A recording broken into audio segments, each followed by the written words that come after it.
Hello and welcome to another TLC Tutoring Company accounting lesson. Here we are going to go over a differential analysis for discontinuing a product line. You might notice in your textbook that they possibly use a very particular way of setting up a table to do a differential analysis. I'm going to be focusing my differential analysis just on the differentials of dropping this product line. So here we have Amos Corporation that produces three products, alpha, beta, and omega, and they give us some revenue and cost information for those three products. So they give us revenues, the variable costs, and the fixed costs and the operating income for each. So we have $200,000 for alpha, so according to this statement here, it looks quite profitable. Beta is at a loss of $25,000, so that's not looking too great for beta. And omega is at $50,000 in operating income. And they want us to complete a differential analysis to determine if Amos should discontinue the beta product line. Now, one thing to keep in mind when you're looking at these types of statements is the fixed cost portion.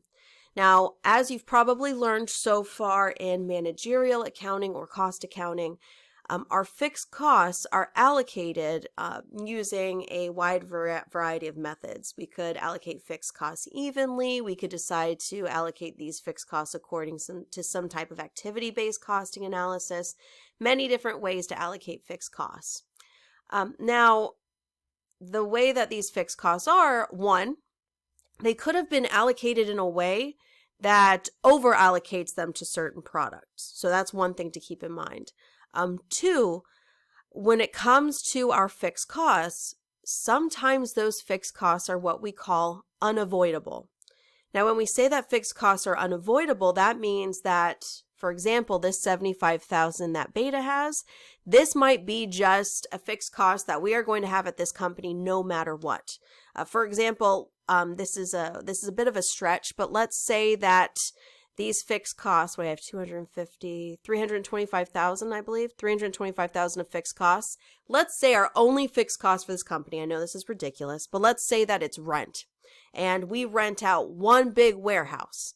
And let's say that beta just takes up a little portion of that and we're stuck in the lease no matter what for the next 10 years. If we drop beta, it doesn't really matter if we drop it, we're still going to have to pay that rent. So that rent would be an unavoidable fixed cost. Now there's also avoidable fixed costs where we could say, let's say that we weren't stuck in a lease and that beta had its own warehouse and that we were very easily able to get rid of that warehouse if we drop beta. That would be avoidable.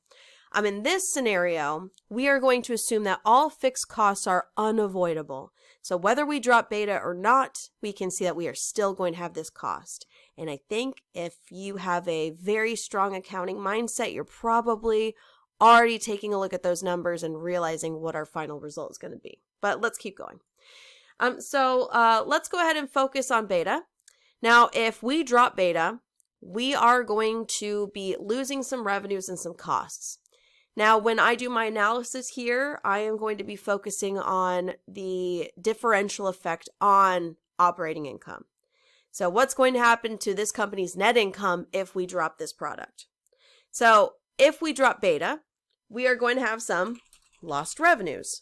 Obviously, revenues are good for a company's bottom line. So when they drop beta, our operating income is going to drop by $400,000 right off the bat. Now, another thing that we have to keep in mind is that we are going to have some lost variable costs as well. So those variable costs that we have to consider, let's go ahead and get rid of those. We should not say lost, we should say saved, right? We're saving some money. So we're going to save some costs. Now, when we're taking a look at our costs, it's only going to be the variable costs that we're actually saving by dropping this line. Because no matter what, we're going to have those fixed costs. They will simply be allocated to the two remaining products in some other way. So really, our saved costs are just our variable costs, those costs that are tied with our production and sale of beta.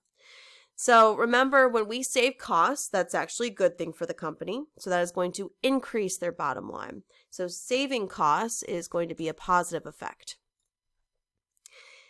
Now, those are the only two items that we really have to analyze here. We don't have to pay attention to $75,000 because, again, it's unavoidable. Those other two are going to have to absorb those costs no matter what. So if we take a look at our analysis, we are going to see what our effect on net income will be.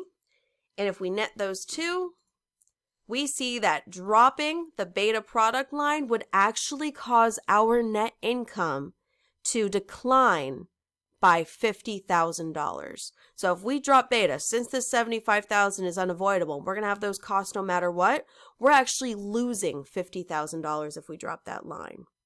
So our final decision would be do not drop, or I guess we'll use the actual of terms in the problem. We will do not discontinue the beta line, because if we do so, we are going to lose $50,000 on that bottom line. So this is actually a really good scenario on trying to understand the differences between those variable costs and those fixed costs. If you forget what variable means and what fixed means, go back and take a look. Try to make sure that you're understanding these differences, because as we start working through some other differential analysis scenarios, that is going to be very important to keep in mind. So since our differential net income is $50,000 negative, we don't want a negative. We want our net income to increase. So we are not going to drop that line. All right. Until next time, happy studying. Keep up the good work.